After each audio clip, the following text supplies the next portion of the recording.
आपलं सर्वांचं गुगल क्लासरूमचं प्रशिक्षण झालंच असेल, तर गुगल क्लासरूम वापरताना आपल्याला गुगल मीटही वापरावं लागणार आहे हे आपल्याला माहीत आहे। तर गुगल मीटमध्ये मीटिंग शेड्यूल कशी करावी हे आपण पाहिलेलं आहे, शिकलेलो आहोत। तर ती शेड्यूल केलेली मीटिंग एडिट कशी करावी, ती डिलीट कशी करावी किंवा त्याची लिंक जी आहे ती आपल्या विद्यार्थ्यांना शेअर कशी करावी हे आपण आज या व्हिडिओमध्ये पाहणार आहोत। चला तर सुरू करूयात।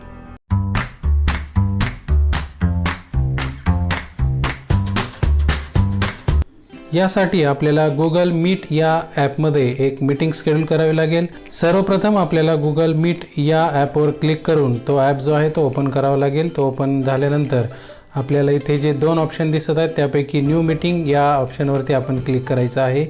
त्यानंतर खालील तीन ऑप्शनपैकी शेड्यूल इन गुगल कॅलेंडर यावरती क्लिक करायचं आहे। त्यावरती क्लिक केल्यानंतर आपण इथे आपली मीटिंग जी आहे ती शेड्यूल करणार आहोत। तर इथे मला इयत्ता 5वी साठी तासिका जी आहे ती ऑनलाईन घ्यायची आहे गुगल मीटमध्ये। तर मी इथे प्रथम गुगल मीटचं जे मीटिंग आहे किंवा जी आपली तासिका आहे त्याचं टायटल इथे लिहिलेलं आहे, कारण आपण इथे मीटिंग शेड्यूल करत आहोत। त्यानंतर आपला जीमेल ID जो आहे तो इथे चेक करायचा आहे, कारण याच जीमेल IDने आपण गुगल मीटमध्ये सुद्धा साइन इन होणार आहोत। तर त्यानंतर आपण खालील ऑप्शनमध्ये डेट जी आहे, तारीख जी आहे ती तारीख निवडणार आहोत, ज्या तारखेला आपल्याला मीटिंग ठेवायची आहे किंवा तासिका ठेवायची आहे। 11 ते 12 या 1 तासासाठी मी इयत्ता 5वीची तासिका जी आहे ती घेणार आहे। जर या तासिकेविषयी विद्यार्थ्यांना आपल्याला काही अधिक माहिती द्यायची असेल तर यामध्ये आपण ॲड डिस्क्रिप्शन हा जो ऑप्शन आहे त्यामध्ये ते डिस्क्रिप्शन लिहिणार आहोत। जर काही अटॅचमेंट जोडायची असेल तर या ऑप्शनमधून आपण ती अटॅचमेंट जोडू शकतो। एवढं सगळं झाल्यानंतर आपल्याला वरती उजव्या कोपऱ्यात पहा सेव्ह बटन आहे, त्यावरती क्लिक करायचं आहे। अशा प्रकारे आपली तासिका जी आहे, आपली मीटिंग जी आहे ती इथे सेव्ह झालेली आहे। आता आपण गुगल मीट ॲपमध्ये जाऊन पाहूया की ती मीटिंग जी आहे ती सेव्ह झालेली आहे की नाही। आता इथे मी रिफ्रेश करतोय, पहा रिफ्रेश केल्यानंतर आपली जी मीटिंग आहे किंवा जी तासिका आहे ती इथे शेड्यूल झालेली आहे। म्हणजे आपण आपली मीटिंग किंवा तासिका जी आहे ती इथे 11 ते 12 या वेळेत शेड्यूल केलेली आहे। आता ही तासिका सुरू करण्यासाठी मला काय करावं लागेल, तर यासाठी मला या तासिकेवर, या शेड्यूल केलेल्या मीटिंगवर किंवा तासिकेवर क्लिक करावं लागेल। क्लिक केल्यानंतर इथे मीटिंग जॉईन होण्यासाठी आपल्याला विंडो येणार आहे, पहा।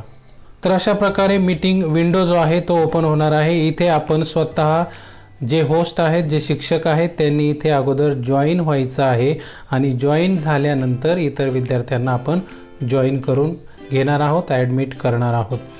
तर यामध्ये आपण आपल्या विद्यार्थ्यांना लिंक शेअर करायची असेल तर इथे शेअर बटन दिलेलं आहे, त्यावरती क्लिक करून आपण ती लिंक जी आहे ती या सोशल मीडियाद्वारे पाठवू शकतो। जर आपल्याला डायरेक्ट आपली स्क्रीन शेअर करायची असेल आणि स्क्रीन शेअर करून जर मीटिंग स्टार्ट करायची असेल तर आपण शेअर स्क्रीन या बटनावरती क्लिक करून प्रथम स्क्रीन शेअर करणार आहोत आणि मग मीटिंग स्टार्ट करणार आहोत। तर अशा प्रकारे आपण मीटिंग जी आहे ती शेड्यूल मीटिंग स्टार्ट करणार आहोत। आता ही मीटिंग जी आहे ती मला एडिट करायची आहे किंवा डिलीट करायची आहे, याच्यामध्ये बदल करायचा आहे। मग तो वेळेमध्ये असेल किंवा दिनांकामध्ये असेल, तर तो कसा करायचा हे आपण पाहूयात, पहा। त्यासाठी आपल्याला जावं लागेल गुगल कॅलेंडरमध्ये।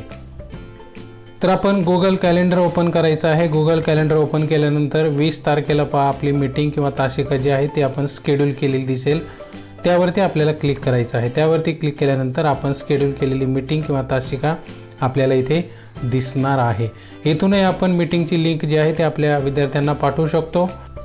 तर इथे आपल्याला वरती उजव्या कोपऱ्यात जर आपण पाहिलं तर आपल्याला दोन ऑप्शन्स आहेत, पहा। इथे आहे पेन्सिलचं चिन्ह म्हणजे एडिट बटन आणि इथे आहे मोर ऑप्शन।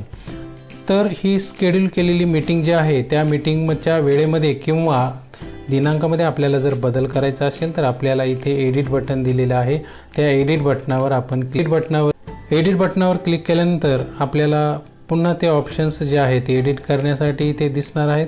तर इथे आपल्याला वरती उजव्या कोपऱ्यात जर आपण पाहिलं तर इथे आहे मोर ऑप्शन, त्यावरती क्लिक केल्यानंतर आपल्याला इथे पहा डिलीट ऑप्शन दिसत आहे।